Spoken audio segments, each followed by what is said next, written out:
আসসালামু আলাইকুম প্রিয় ভিউয়ার্স, আপনাদের সবাইকে স্বাগতম আমার চ্যানেলে। আজকের ভিডিওতে আমরা জানব বদহজম হলে ঘরে বসেই তা কিভাবে দূর করবেন।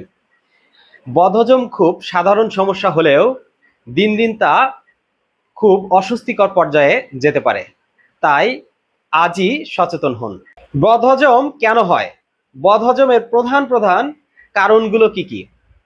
অতিরিক্ত তেল মশলা খাওয়া, খুব দ্রুত খাবার খাওয়া বা না চিবিয়ে খাওয়া, একসাথে অনেকগুলো খাবার খেয়ে ফেলা, পানি কম খাওয়া বা খাবারের সাথে অনেক বেশি পানি খাওয়া এবং মানসিক চাপের কারণে বদহজম হয়ে থাকে। পেটে বদহজম হলে আমরা কি কি লক্ষণ দেখতে পাই? পেটে গ্যাস থাকবে, পেট ফাঁপা থাকবে এবং ঢেকুর উঠবে, বমি বমি ভাব হবে, বুক জ্বালাপোড়া করবে, পেটে ব্যথা থাকবে এবং অস্বস্তি হতে পারে। আপনার পেটে বদহজম থাকলে 5টি ঘরোয়া সমাধান এখনই জেনে নিন। নাম্বার 1, আদা চা। 1 কাপ গরম পানিতে 1 টুকরো আদা ভালোভাবে ফুটিয়ে পান করুন। নাম্বার 2, জিরা পানি।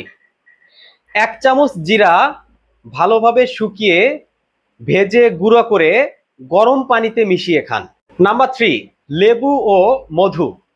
1 গ্লাস হালকা গরম পানিতে 1 চামচ লেবুর রস ও 1 চামচ মধু ভালোভাবে মিশিয়ে খালি পেটে খান। নাম্বার 4, দই।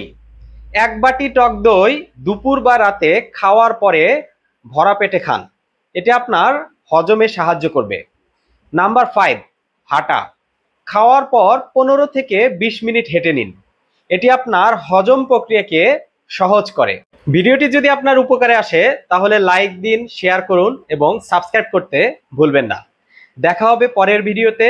ভালো থাকবেন, সুস্থ থাকবেন। আর বিস্তারিত জানতে ভিজিট করুন redonpharma.com।